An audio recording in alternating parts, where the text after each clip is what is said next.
सखी सहेली कार्यक्रम सुनने वाली सभी सखियों और सखाओं को मंदाकिनी जोशी का प्यार भरा नमस्कार। सुनने वाली सभी सखियों सहेलियों हमारे सखाओं को दीपा माहेश्वरी का प्यार भरा और हेल्दी नमस्कार। मंदाकिनी जी आपको भी नमस्कार। बहुत बहुत नमस्कार आपको भी दीपा जी। क्या बात है, आज आते ही हेल्दी बातें करने लग गई। हाँ, बहुत ज्यादा जरूरी है ना। स्वास्थ्य पर ध्यान रखें और वो अगर संभला हुआ है तो सब कुछ संभल जाता है। पहला सुख निरोगी काया, है ना। अच्छा एक बात तो बताइए, हम जिंदगी जीना तो चाहते हैं, है ना, भरपूर जिंदगी जीना चाहते हैं। हर पल हम चाहते हैं कि हमारी जिंदगी में बस खूबसूरती हो, मजे हो, मजाक हो, हंसी मजाक हो, है ना, चहल पहल हो, चमत्कार हो, कौतूहल हो, पता नहीं क्या क्या। लेकिन एक आम इंसान क्या सोचता है, आप क्या सोचती हैं कि जिंदगी क्या है? जिंदगी यूं तो हम कई 100 बार बोल देते जीवन जिंदगी, लेकिन अगर सोचे तो चलते रहने का नाम जिंदगी है। अच्छा। हर स्थिति और परिस्थिति में आगे बढ़ते जाने का नाम जीवन है ना। अब एक सवाल मैं भी करूं? मुझे पता था जैसे ही मैं आपसे कोई प्रश्न करूंगी और प्रत्युत्तर में आप भी मुझसे जरूर सवाल करने वाली हैं। जी, अब ये मुझे आप बताइए कि जीवन का असली महत्व क्या है? लो, मैंने आपसे एक सिंपल सा सवाल पूछा था, जीवन क्या है, और आप तो उसके महत्व पर आ गई हैं। मुझे लगता है कि एक पूरा निबंध मुझे लिखना पड़ेगा। अच्छा, नहीं मुझे पता है कुछ तो जवाब आपके दिल में जरूर होगा। हाँ, देखिए हर व्यक्ति सोचता तो ही जीवन को लेकर, जीवन क्या है, जीवन का असली मजा क्या है, महत्व क्या है। वैसे तो हर व्यक्ति का अपना सोच है कि वो जीवन को किन अर्थों में जीता है ना। वैसे देखा जाए तो जीवन का जो असली महत्व वो जीने में ही है, जीवन को खत्म करने में नहीं है। कुछ लोग जीवन को खत्म कर लेते हैं वैचारिक दृष्टि से या किसी भी तरीके से, वो जीवन नहीं है। जीवन का असली मजा जीना है और सुखों से भरपूर जीवन हो, प्यार हो, हमारे बीच में हंसी मजाक हो, है ना, सब कुछ हो, तो वही जीवन है। और देखा जाए तो ऐसा जीवन सब कोई जीना चाहते हैं। बिल्कुल, ये बात तो बिल्कुल सही कही आपने कि सुखमय जिंदगी और खुशहाल जिंदगी वो सब चाहते हैं। लेकिन अगर दुख भी आ जाए तो घबराना नहीं है, क्यों, जिंदगी जिंदा दिली का नाम है, मुर्दा दिल का खाक जिया करते हैं। अच्छा अब बताइए, अब जब प्रश्नों का सिलसिला शुरू ही हो गया है तो ये बताइए कि सखी सहेली कार्यक्रम में हमारा पहला कर्तव्य क्या होता है? इसका उत्तर मुझे मालूम है, लेकिन एक और प्रश्न। देखिए, पहला कर्तव्य तो हमारा यही होता है कि हम जानकारी दें कि हम अगले 1 घंटे किन किन विषयों पर बात करेंगे, है ना। बिल्कुल सही कहा आपने। तो बताइए हमारे श्रोताओं को, सखियों को, सखाओं को कि आज आप क्या लेकर आई हैं अपने पिटारे में? पिटारे में वैसे तो उन्हें पता है, पर जो हमारे साथी फेसबुक से नहीं जुड़े उन्हें बता देते हैं कि आज सेहत का राज हथेली में कैसे होता है, इस पर बात करेंगे। अच्छा, दूसरी बात की श्वास ही जीवन है, जिन सांसों को हम कितना क्या कहना चाहिए कि जिनकी चिंता भी नहीं करते हैं, हम कितनी सांसें लेते हैं दिन भर में, कभी इसका जिक्र भी नहीं करते हैं, सोचते भी नहीं है, उसी के बारे में आज बात करेंगे कि ये श्वास ही हमारा जीवन है। बिल्कुल, और बदलते परिवेश में विवाह का पंजीकरण भी बहुत आवश्यक हो गया है। क्यों आवश्यक है और क्यों करवा लेना चाहिए, हम इस पर थोड़ा सा प्रकाश डालेंगे और अपने साथियों ने भी कुछ कुछ लिख भेजे हैं संदेश, तो हम उन्हें भी शामिल करेंगे। और गीत मंजरी में आज का विषय हमने बहुत ही खूबसूरत चुना है, जो हर किसी का पसंदीदा विषय है, आंगन। बिल्कुल, और इतने सारे संदेश आए हैं मंदाकिनी जी, इतने प्यारे प्यारे, हम ज्यादा से ज्यादा संदेश लेने की, शामिल करने की कोशिश करेंगे। और देखा जाए तो बहुत सारे गीत भी लिखे हैं हमारे सखियों और सखाओं ने, तो अब देखना ये है कि कौन सा गीत हम लेकर आए हैं, कौन सा गीत लेकर आए हैं, और उनके गीत से हमारे गीत मेल खाते हैं या नहीं। और नहीं भी खाते तो आप निराश मत होइएगा, क्योंकि हमारी और हमारी सखियों और सखाओं की पसंद तो एक ही है ना। बिल्कुल, आखिरकार हम उन्हीं के लिए आते हैं इस कार्यक्रम में, क्योंकि जिंदगी में उनका ही है, कार्यक्रम उनका ही है, और जिंदगी भी कहते हैं कि फूल और कांटों का संगम ही तो है जी। तो चलिए गीत सुन लिया जाए। चलिए।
लो दीपा जी, पैर तो थिरकने लगे इस गीत को सुनकर। बिल्कुल, हम चाहते हैं कि हमारे साथ साथ हमारे सारे श्रोता भी खूब थिरके। बिल्कुल बिल्कुल, और हमारे श्रोता थिरकने लग भी गए हैं, देख लीजिए, तभी तो वो हमारी तारीफ में एक कविता लिख रहे हैं।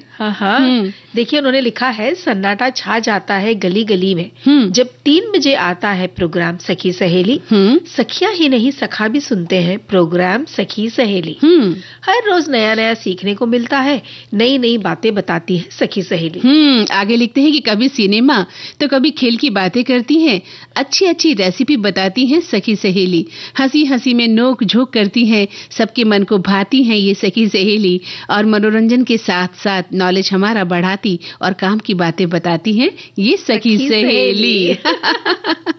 और एक श्रोता लिख रहे हैं कि देखिए, ये जो सखी सहेलियां आती हैं वो हमें सामाजिक सरोकारों पर बातचीत और ज्ञान विज्ञान की बातें भी बताती हैं। तो हम इस कार्यक्रम में हर सखी सहेली का स्वागत भी करते हैं। बिल्कुल, सभी का स्वागत है फिर से पुनः एक बार, और जो बहुत ज्यादा जरूरी है उस पर बात कर लेते हैं। बिल्कुल, जरूरी ये है कि जो सांसें हैं वो हमारा जीवन है, इस पर ध्यान हमें देना चाहिए और सांसों को लेकर कहीं भी लापरवाह नहीं होना है। बिल्कुल। अच्छा, लापरवाह क्यों नहीं होना? देखिए, एक उदाहरण पे हम ले लेते हैं कि जिस तरह किसी मोटर कार को चलाने में काम आने वाले 5 फ्यूल्स में 3 होते हैं, कूलेंट ऑयल, इंजन ऑयल और पेट्रोल या डीजल, ये खास है। बिल्कुल, उसी तरह मानव शरीर में भी 3 प्रमुख ईंधन होते हैं। हाँ, बिल्कुल। अब ये है भोजन, पानी, हवा, यानी कि सांस लेना।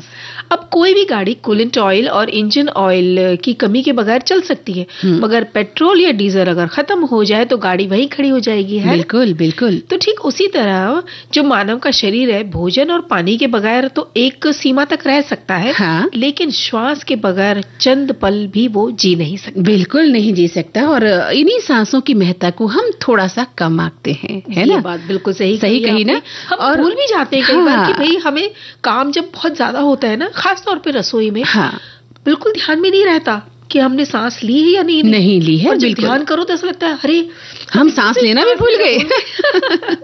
और देखा जाए तो किस तरह से हमें खुली हवा में जाकर सांस लेनी चाहिए, इस पर भी हम ज्यादा चिंता नहीं करते हैं। जो प्रकृति को समझते हैं या प्रकृति के करीब होते हैं या उसके महत्व को जानते हैं, वो तो नित्य प्रतिदिन जाकर प्रकृति के बीच अपनी सांसें खींचते हैं, लेते हैं या योगाभ्यास भी करते हैं। लेकिन आम आदमी बिल्कुल इन सब चीजों से बेपरवाह होकर अपनी जिंदगी जीने पर विश्वास करता है। बिल्कुल। लेकिन देखिए, एक बात है जो हमारे श्रोता ने सबकी सारी बातें बताई हैं उन्होंने, ये कहते हैं श्वास ही जीवन है। जी हाँ, ये शरीर एक टाइम भोजन ना मिले तो जान नहीं जाएगी, लेकिन अगर श्वास 1 मिनट को बंद हो जाए तो प्राण पखेरु उड़ जाएंगे। बिल्कुल। इसलिए हमें श्वास लेने के लिए शुद्ध वायु, जैसे अभी बात हुई ना कि शुद्ध वायु की जरूरत होती है।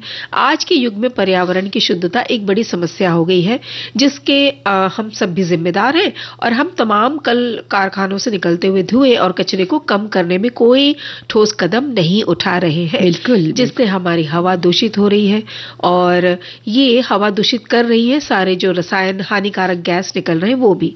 इसके लिए हम सबको प्रयास करना होगा, तभी हम शुद्ध हवा में सांस ले पाएंगे। बिल्कुल सही कहा। और दीपा, इस वक्त हम एक छोटा सा अंतराल लेते हैं और फिर से लौटेंगे। अंतराल में ध्यान रखिएगा, 30 सेकंड में आंख मूंद करके अपनी सांस भी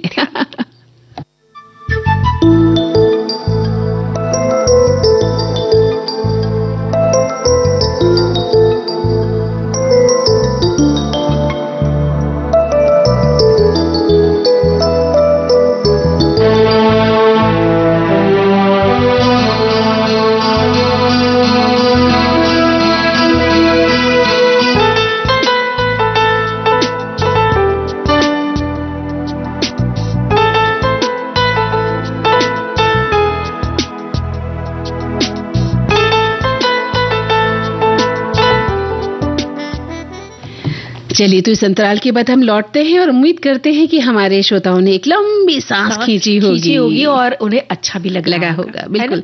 हमारे श्रोता हाँ जी, आप हाँ, सांस की बात हो रही थी। और देखिए, जो हमारे शरीर विज्ञान के विशेषज्ञ हैं ना दीपा, वो ये मानते हैं कि अगर किसी व्यक्ति को भोजन न मिले तो वो 90 दिन तक जीवित रह सकता है। लेकिन वैसे देखा जाए तो जैन धारा में जो साधक हैं वो 3 मास तक निराहार रहकर भी सहज रहते हैं। और फिर उसके बाद पानी आता है और 72 घंटे तक ना मिले तो भी प्राणों को खतरा नहीं होता। मगर सांस के बारे में वैज्ञानिक मान्यता ये है कि अधिकतम 8 मिनट तक किसी को श्वास न मिले तो उसके प्राण निकल जाते हैं। जी, तो ये तो बात हो गई वैज्ञानिक, और ये सच भी है। इसीलिए जिस तरह पेट्रोल या डीजल किसी गाड़ी का मुख्य फ्यूल है, उसी तरह हमारे शरीर का मुख्य फ्यूल है सांस। बिल्कुल बिल्कुल। और हमारे एक श्रोता लिख भी रहे हैं कि श्वास ही जीवन है। और जी हाँ, एकदम बिल्कुल सही बात है। श्वास के चलते हम स्वस्थ तरीके से जीवित रह सकते हैं।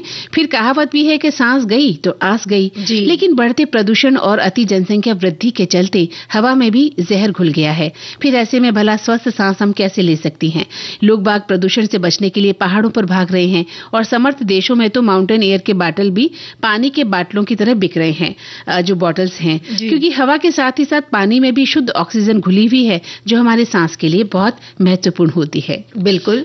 और भोजन और पानी बहुत आवश्यक है, लेकिन सांस की तरह जरूरी उतने नहीं है।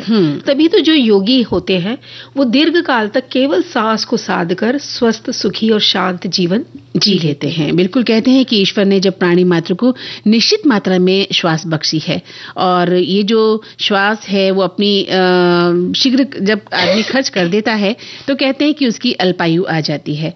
इसीलिए दीर्घ काल तक जीने के लिए हमें अपनी श्वास का संतुलन बनाए रखना चाहिए। और चाहे मनुष्य हो, चाहे कोई भी जाति हो, जीव जंतु हो, सभी के लिए श्वासों का जो है वो महत्व बहुत महत्वपूर्ण स्थान रखता है। और संतुलित और नियोजित तरीके से जो अपनी सांसों को खर्च करता है वो स्वस्थ और शांत जीवन जी पाता है। बिल्कुल। महर्षि पतंजलि, सभी हमारे बहुत से श्रोता जानते होंगे कि उन्होंने योग शास्त्र लिखा और उस पर काफी सारी योग की आगे बातें होती हैं। और भगवत गीता में भी श्री कृष्ण ने जब अर्जुन को उपदेश दिया था तब सांसों को ही साधने का उन्होंने महत्व सिखाया था। इसीलिए अगर हम एक स्वस्थ जीवन और सदा बनाए रखने वाले स्वास्थ्य को प्राप्त करना चाहते हैं तो अपने सांसों को साधना हमें बहुत जरूरी है। और इसके लिए क्या जरूरी है दीपा, कि योग शास्त्र प्राणायाम को अत्यंत जो है महत्वपूर्ण बताते हैं। तो प्राणायाम यानी प्राण का आयाम करना, यानी श्वास को लंबा करना या प्राण रूपी जीवन शक्ति को लंबा करना। तो प्राणायाम का अर्थ हुआ कि श्वास को यानी सांस को नियंत्रित करना या कम करना नहीं, बल्कि प्राण या श्वास का आयाम या विस्तार ही जो है प्राणायाम कहलाता है। और ये प्राण शक्ति का प्रवाह कर व्यक्ति को जीवन शक्ति भी प्रदान करता है। बिल्कुल। अभी देखिए ना मंदाकिनी जी, हम अक्सर भागदौड़ भरी जीवन में सुबह से शाम इतने ज्यादा व्यस्त रहते हैं कामों में, हम संतुलित श्वास लेना या छोड़ना कितनी बार कर रहे हैं इसका हमें ध्यान ही नहीं रहता। ऐसे में 5 मिनट या 10 मिनट बैठकर अगर हम अपने सांसों पर ध्यान देते हैं, शांत मन से आंख बंद करके, मूंद करके जब अपना पूरा ध्यान सांसों पर केंद्रित करते हैं, तब पता है हर समस्या का हल अवश्य ही मिल जाता है। और इसे आजमा कर जरूर देखा जा सकता है। और हमारे एक श्रोता लिख भी रहे हैं कि जीना और मरना, इसमें सिर्फ एक सांस का अंतर है। यानी कि अन्न के बिना कई दिन और पानी के सिवा कई घंटे हम जिंदा रह सकते हैं, लेकिन सांस के बिना एक पल भी नहीं। इसलिए तो कहते हैं कि सांस ही जीवन है। श्वास है तो आस है, विश्वास है तो निवास है, विकास है। शुद्ध हवा में शुद्ध हवा से लिया गया श्वास आरोग्यदायी होता है। और इसीलिए पर्यावरण वातावरण संतुलित रखना, उसका संवर्धन करना हमारा पहला कर्तव्य है। बिल्कुल। और एक और इसी तरह का एक संदेश है कि सांसें जितनी धीमी होंगी उतनी ही हमारे शरीर के लिए लाभकारी होगी। धीमी सांसें लेना लंबी उम्र का राज है। कहते हैं भगवान ने हमें लिमिटेड टाइम नहीं, लिमिटेड सांसें दी है। जितनी धीमी और गहरी हमारी सांसें होंगी उतना ही अच्छा हमारा स्वास्थ्य होगा। बिल्कुल। और एक श्रोता लिख रहे हैं कि शारीरिक स्तर पर सांस सचमुच जीवन है। सांस के माध्यम से हम अपने शरीर में जो ऑक्सीजन लेते हैं वो हमारे फेफड़ों और हृदय के माध्यम से हमारे रक्त में संसाधित होती है, जहां से पूरे शरीर में हर एक कोशिका में स्थानांतरित होती जाती है। बिल्कुल। एक और संदेश आया कि हमारे जीवन की शुरुआत श्वास लेने से शुरू होती है और अंत श्वास छोड़ने पर होती है। इस लेने और छोड़ने के बीच में जीवन होता है। श्वास हमारे जीवन के लिए सबसे आवश्यक है। गौतम बुद्ध ने इसी सांसों पर ध्यान करके जीवन जीने की कला बताई। सांसों पर ध्यान देकर आज और अभी जो पल चल रहा है इस पर जीने को कहा है। स्वयं को जानना ही ज्ञान है, खुद को जानना ही ज्ञान हासिल करने की शुरुआत है। और सांसों पर ध्यान रखने से अच्छी सेहत और सर्वोत्तम जीवन मिलता है, ऐसा हमारे श्रोता मानते हैं। और एक श्रोता लिख रहे हैं कि श्वास ही जीवन है, वही विश्वास श्वास की डोर है। इस विश्वास की पतंग की डोर को कटने मत दें। जीवन में 3 मंत्र याद रखें। आनंद में वचन मत दें, क्रोध में उत्तर मत दें और दुख में निर्णय मत लें। क्या बात लेकिन हम तो अभी हंस रहे हैं और ऐसे में हम निर्णय ये लेंगे कि एक गीत हमें सुनाना है।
मन की बात है जन जन की, सभी की कुछ अपनी सी, संघर्षों के कुछ किस्से, कहानी कुछ सफलताओं की, अनकही विरासत की, उम्मीदें नए भारत की। महीने के आखिरी रविवार का रहता है इंतजार, मलयाचल के आंचल से विंध्याचल के आंगन तक, ब्रह्मपुत्र के घाट से हिमालय के विस्तार तक होती है मन की बात प्रधानमंत्री के साथ। तो सुनिए इस महीने 29 दिसंबर सुबह 11 बजे मन की बात आकाशवाणी और दूरदर्शन के सभी चैनलों पर। आप भी माननीय प्रधानमंत्री के मन की बात का हिस्सा बन सकते हैं। इसके लिए आप अपने सुझाव 27 दिसंबर तक टोल फ्री नंबर 1800-117800 पर रिकॉर्ड कर सकते हैं या फिर 1922 पर भी कॉल कर सकते हैं। नमो ऐप या माई गॉव के ओपन फोरम में पोस्ट कर सकते हैं या post box number 111 Akashvani Delhi पर भेज सकते हैं। तो याद रखें, रविवार 29 दिसंबर सुबह 11 बजे मन की बात। जी तो दीपा जी, आज जब से हम मिले हैं मैं देख रही हूँ कि आप बार बार हथेलियों को रगड़ रही हैं, कभी है ना, हथेलियों के साथ छेड़छाड़ बहुत कर रही हैं आज आप। क्योंकि लग रहा है ना कि बहुत सारी बातें करनी है, तो क्या क्या बात की जाएगी हमारे श्रोताओं के साथ, और ऐसा लग रहा है कि क्या रगड़ने से भाग्य बदलता है। अच्छा सोच रहे थे कुछ इस तरीके का, और कुछ इस तरह के संदेश भी आए हैं कि स्वास्थ्य रेखा होती है, भाग्य रेखा होती है, तो ये सारी रेखाएं तो होती वो ज्योतिष शास्त्र बताते हैं, लेकिन हम बात कर रहे हैं कि हथेलियों पे लालपन अगर है या पीलापन है तो उसका संकेत क्या कहता है। यानी कि आप ये बताना चाह रही हैं कि जो हमारी हथेली है उसमें सेहत का राज भी छुपा है। बिल्कुल। तभी आप सुबह से हथेलियों को कभी मसल रही हैं, कभी खुजली कर रही हैं। मुझे लगा आज आपके पास बहुत पैसा आने वाला है। काश ऐसा हो जाए, आपकी कहीं सच हो जाए, है ना। तो चलिए, हम हथेलियों को लेकर बहुत सारी बातें सोचते हैं, ज्योतिष विद्या पर जब विश्वास करते हैं तो न जाने कितनी बातें हम दिलो दिमाग में बसा लेते हैं। वो कितना सच होती है कितना नहीं ये तो वक्त ही बताता है। लेकिन सबसे बड़ी बात यह है कि आप अपनी हथेली पे थोड़ा सा ध्यान दीजिए और ये जानने का प्रयास कीजिए कि क्या सेहत का राज इसमें छुपा है। अगर छुपा है तो कैसे, इसी पर आज हम चर्चा करने वाले हैं। तो अगर आपको लगता है कि हथेली गुलाबी रंगत लिए हुई है, जैसे वो जो साधारण तो होती है, और इनका रंग बदलने से लेकर इनका कांपना, रूखापन या पसीने से तर हथेलियां कुछ ऐसी है, इस तरह की कोई है, तो ये क्या संकेत दे रही हैं? अच्छा, जैसे कैसे, थोड़ा बताइए। जैसे कि लंबे समय तक अगर आपकी हथेली लाल रहती है तो यह सामान्य नहीं है। अच्छा, हम सोचते हैं कि हमारे अंदर बहुत सारा खून है, हम इसलिए करते ना, अरे हमारे अंदर तो बहुत खून है इसलिए हमारी हथेलियां लाल है। लेकिन ऐसा नहीं है, ये लीवर की समस्या का संकेत हो सकता है। वैसे आमतौर पर हथेलियों की जो बाहरी जो हिस्से होते हैं ना, बाहरी आउटर हिस्सा, वो गुलाबी रंगत लिए होती है, लेकिन लाल धब्बेदार चिन्ह दिखाई देते हैं तो डॉक्टरी सलाह जरूर लेनी चाहिए।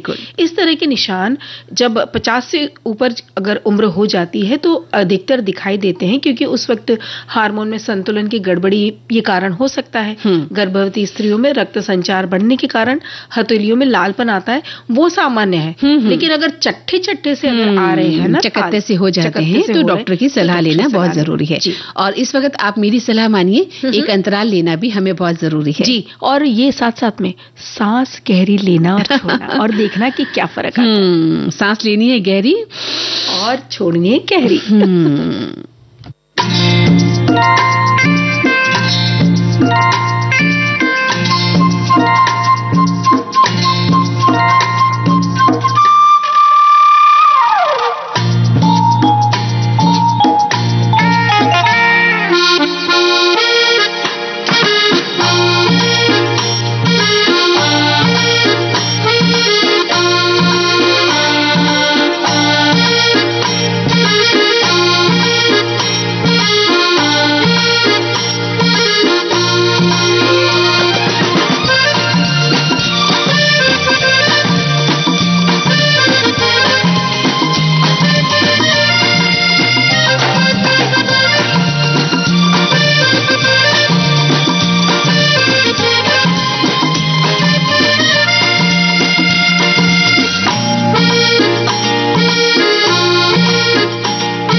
तो हाँ, इस अंतराल के बाद बिल्कुल मैंने ली और आपकी आज्ञा का पालन किया। और हमारे श्रोता भी ले रहे थे, वो भी जानते हैं कि हमारी सांसें हमारे लिए कितनी जरूरी है ना। लेकिन एक छोटा सा फिर अंतराल हम लेंगे इस संदेश के जरिए। जी, विविध भारती पर हर रोज दिन में 1 बजे विविध भारती की गीत माला आपके साथ। जन्म जन्म का साथ है तुम्हारा।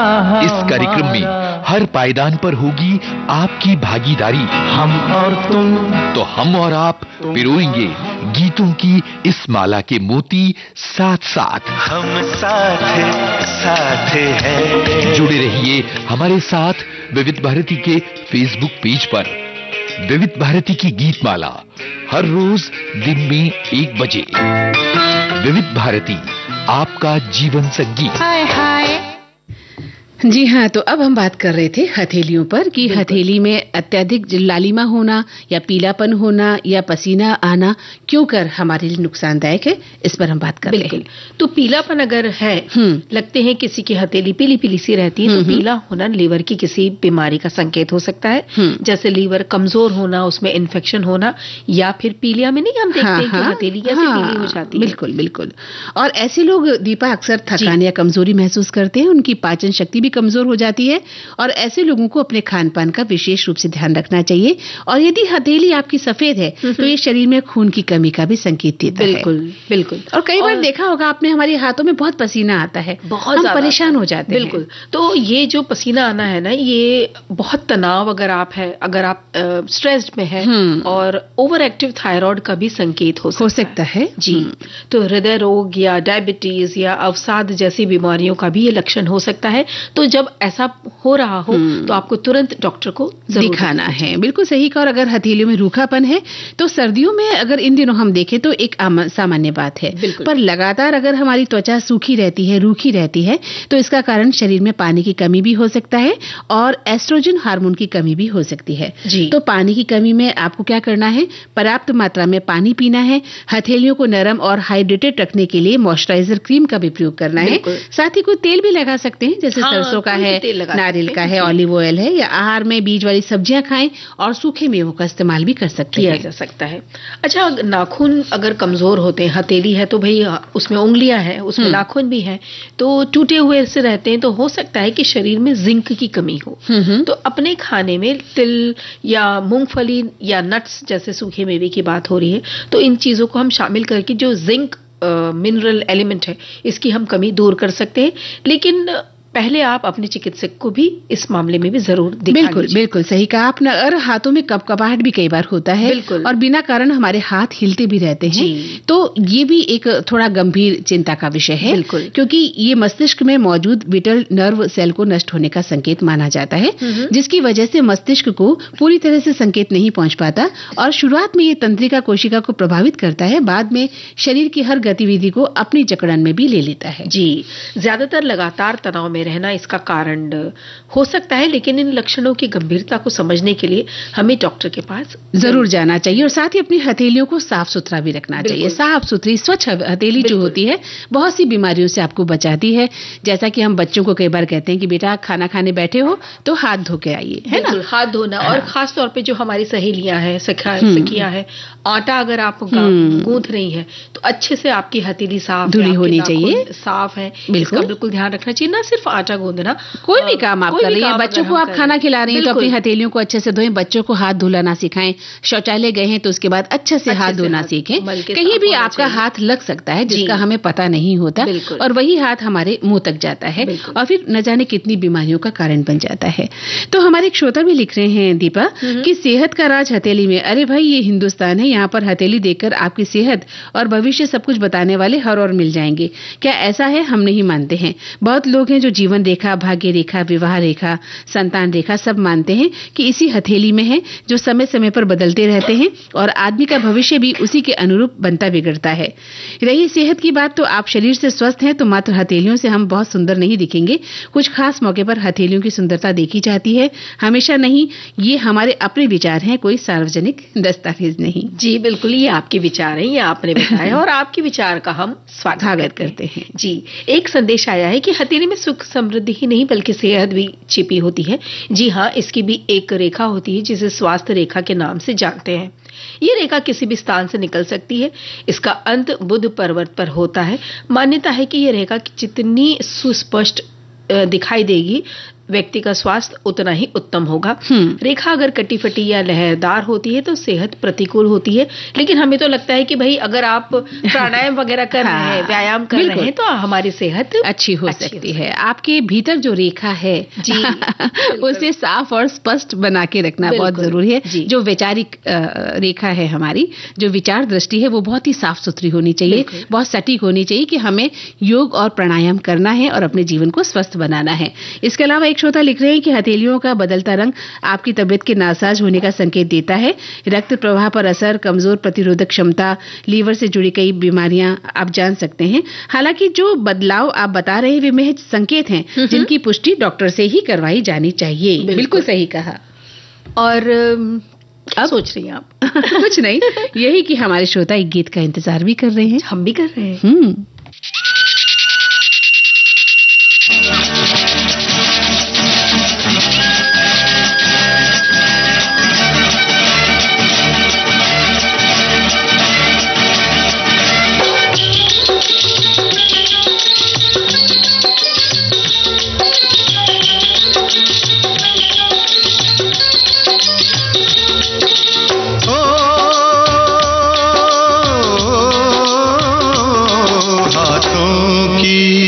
चंद लकीरों का, हाथों की चंद लकीरों का, सब खेल है बस तकदीरों का, सब खेल है बस तकदीरों का। तकदीर है क्या मैं क्या जानूं,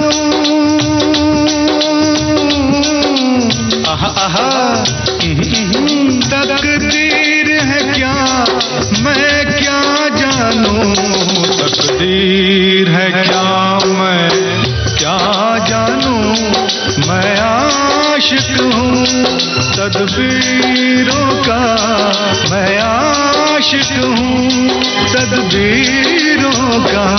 हाथों की चंद लकीरों का, तिरशितम तितम तारिशितम तितम, तिरशितम तितम तारिशितम तितम, तिरशितम तारिशितम तिरशितम तारिशितम तारारारारारा।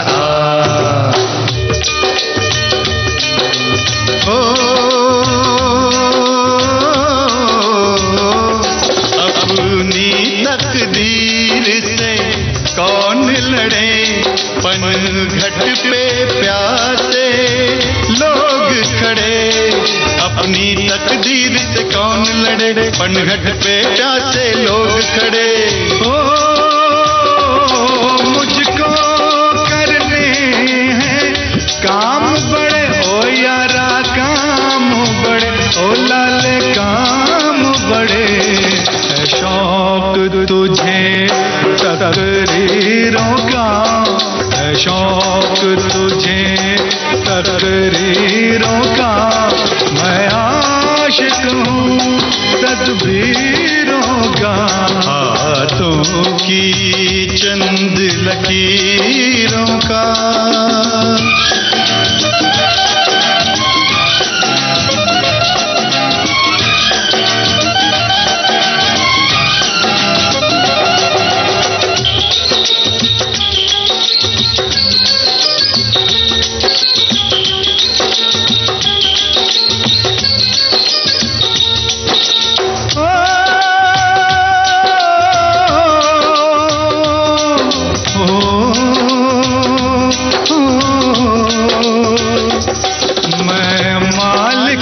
अपनी किस्मत का, मैं बंदा अपनी हिम्मत का, मैं मालिक अपनी किस्मत का, मैं बंदा अपनी हिम्मत का। ओ देखेंगे तमाशा दौलत का यारा, दौलत का हो यारा, दौलत का। हम भेष बदल के फकीरों का, हम भेष बदल के फकीरों का देखेंगे खेल तकदीरों का। तकदीर है क्या मैं क्या जानूं। विविध भारती के पास है बेमिसाल हस्तियों का अनमोल खजाना। कहानी के किसी सीन की रिहर्सल चल रही थी, मैं भी टाइम पास करने के इरादे से खड़ा हो गया। जाने माने चरित्र अभिनेता जीवन, कैसे हुई थी अभिनय यात्रा की शुरुआत? डायरेक्टर ने आओ देखा ना ताओ मुझसे मुखातिब होकर बोले, अजी आप भी कुछ बोल दीजिए बरखुरदार। तो बस सिर्फ दिल बहलाने की गरज से मैं शुरू हो ही गया। बहुत कुछ कर लिया आराम मखमल के गदेलों में, सुलाऊंगा तुम्हें या पत्थरों में और ढेलों में। सरे दरबार खिदमत में हर एक बांधे कमर होगा, किसी के हाथ में बल्लम कोई करता चमर होगा। वाह वाह वाह वाह वाह वाह की आवाजें बुलंद हो गई। डायरेक्टर साहब ने मुझे गले से लगा लिया, कहने लगे बरखुरदार अरे तुम तो बॉर्न आर्टिस्ट हो, फिल्म में एक्टिंग करो, मैं तुम्हारी लाइफ बना दूंगा, फोटोग्राफी को मारो गोली। ऐसी अनमोल यादें आपको मिलेंगी सिर्फ विविध भारती पर। विविध भारती आपका जीवन साथी।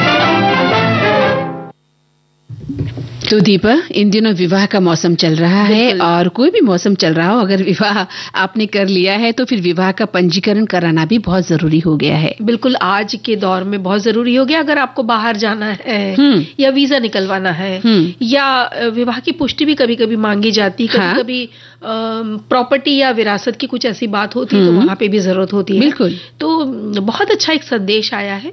उन्होंने विवाह के जो पंजीकरण है, ये प्रक्रिया कितनी महत्वपूर्ण है, बिल्कुल उन्होंने डिटेल में लिख के भेजा है। पढ़िए जी। ये कहते हैं कि पंजीकरण के लाभ क्या है। तो पहला है कानूनी मान्यता अगर चाहिए तो आपको विवाह का पंजीकरण कराना जरूरी है। फिर विवाह की पुष्टि के लिए भी पंजीकरण कराया जाता है। संपत्ति के अधिकार में भी विवाह का पंजीकरण जोड़े को कराना होता है। बिल्कुल। और विरासत का अधिकार भी आपको मिलता है, यानी विवाह के पंजीकरण से जोड़े को विरासत के अधिकार मिल जाते हैं।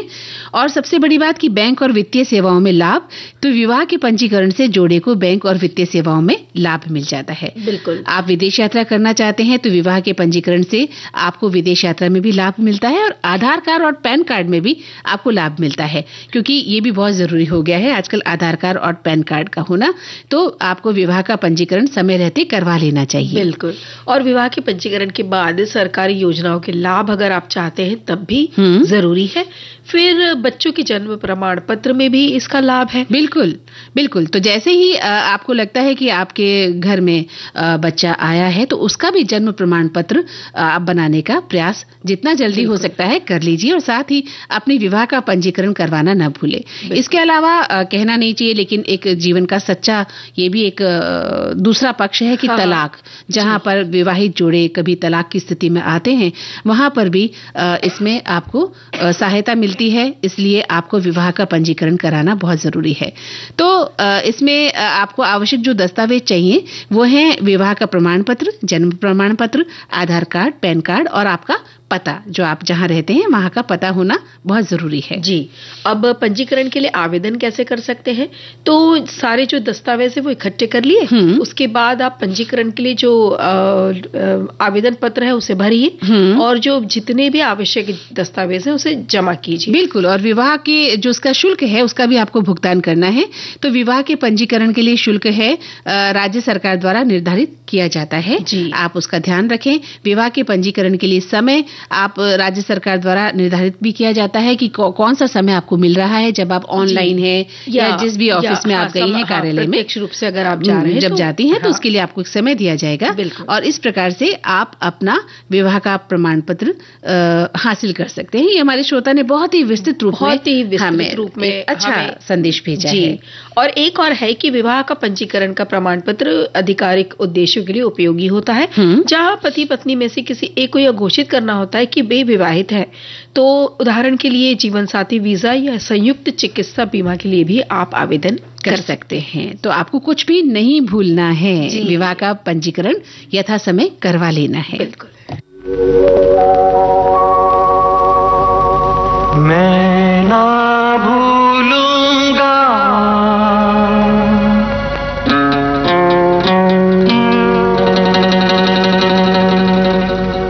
मैं ना भूलूंगा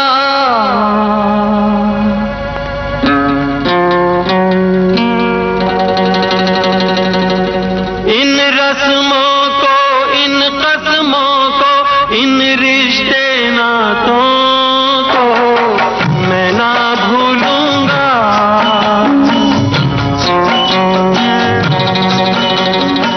मैं ना भूलूंगा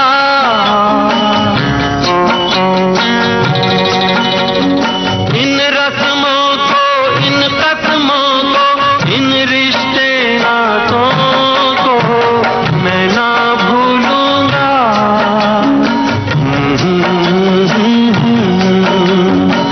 मैं ना भूलूंगा।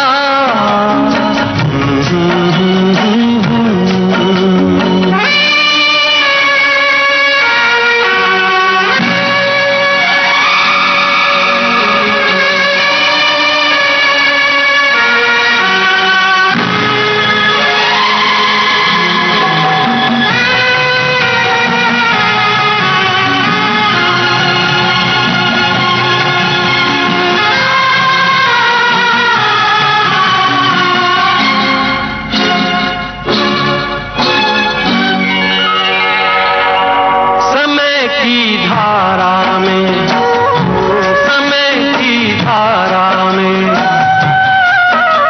उम्र बह जानी है, जो घड़ी जी लेंगे, जो घड़ी जी लेंगे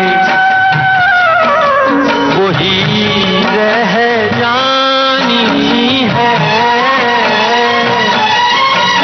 मैं बन जाऊं सांस आखिरी, मैं बन जाऊं सांस आखिरी, तू जीवन बन जा, जीवन से सांसों का रिश्ता मैं ना भूलूंगी, मैं ना भूलूंगी,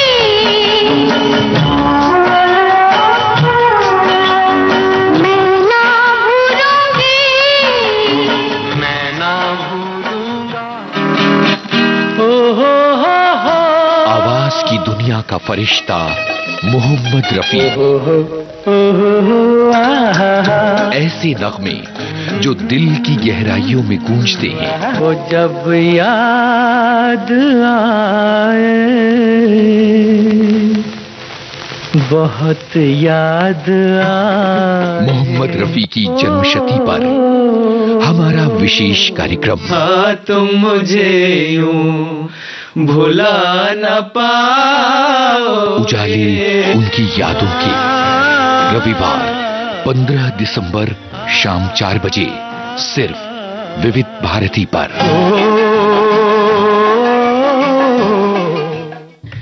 तो दीपा, आज गीत मंजरी में बहुत ही सुंदर विषय है आंगन। जी हाँ, जहाँ आज हम जहाँ देखते हैं ना मंजरी जी, पक्के घर और ऊंची इमारतें नजर आती है, लेकिन एक समय वो भी था जहाँ पर घर छोटा हो या बड़ा, कच्चा हो या पक्का, आंगन जरूर हुआ करता था। और इससे रोशनी के साथ शुद्ध हवा भी मिलती थी, जाड़े में धूप का भी आनंद मिल जाता था। और इन घरों की रौनक ही अलग होती थी जब घर के बीचों बीच बने आंगन में सब साथ बैठकर समय गुजारते थे, खाते थे, पीते थे, मौज मस्ती मनाते थे।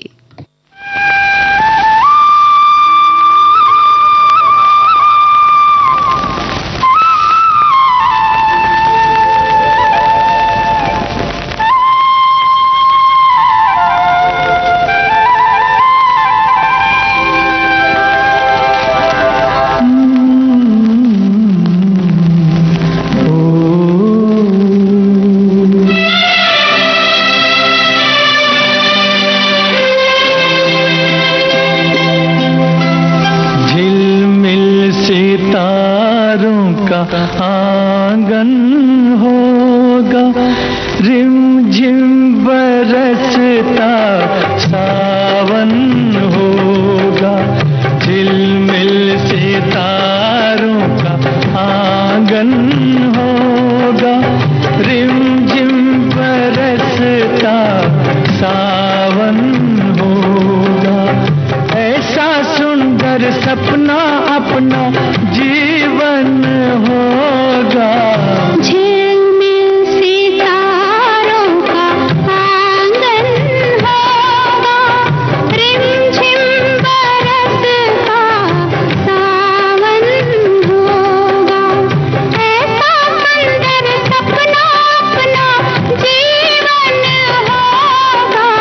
झिलमिल सितारों का आंगन होगा, रिमझिम बरसता सावन होगा।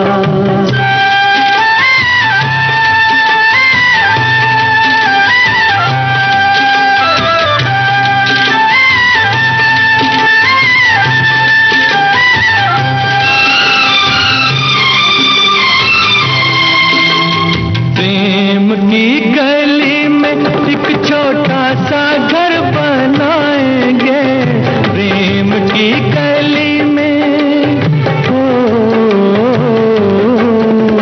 प्रेम की गली में एक छोटा सा घर बनाएंगे।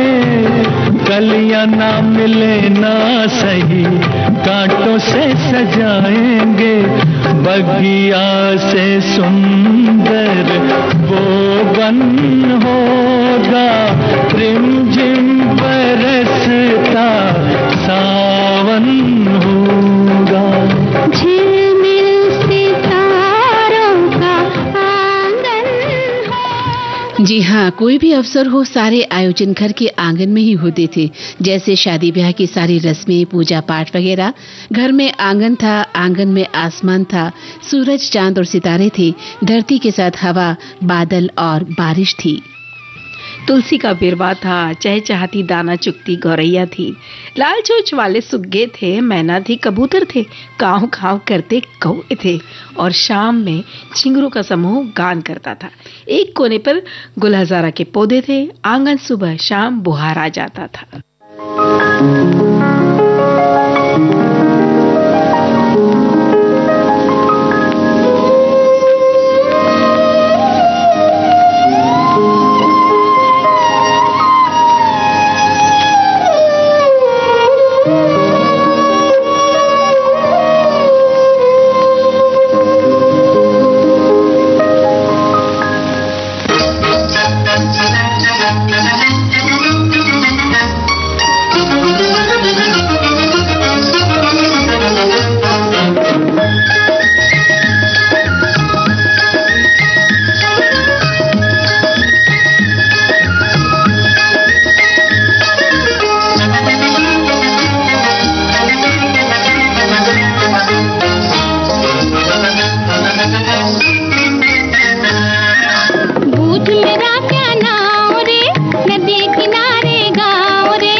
दीपा, इसी आंगन पर हमारे कई श्रोताओं ने बहुत सारे सुंदर विचार लिखे हैं, लेकिन समय अभाव के कारण हम सभी विचारों को आमंत्रित नहीं कर पा रहे हैं, ले नहीं पा रहे हैं, इसका हमें खेद है।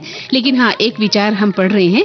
एक श्रोता लिखते हैं कि आंगन हमारे घर का एक महत्वपूर्ण हिस्सा होता है, या यूं कहें कि आंगन घर की आत्मा होता है।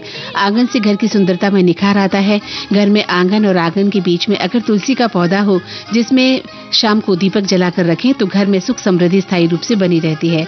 मैं उन भाग्यशाली व्यक्तियों में से हूँ जिसके घर में एक नहीं, दो नहीं, बल्कि 3-3 आंगन है।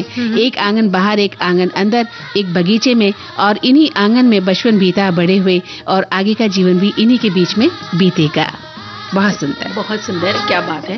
और अब देखिए, वक्त बिल्कुल नहीं है कि हम आगे कुछ और बात करें, लेकिन सभी के जीवन में सुख समृद्धि रहे, आंगन हो या ना हो, लेकिन मन का आंगन हमेशा जो है जगमगाता रहे। इसी उम्मीद के साथ सखी सहेली के इस आंगन से अब हमें विदा लेनी पड़ेगी। तो मंदाकिनी जोशी और दीपा माहेश्वरी का नमस्कार।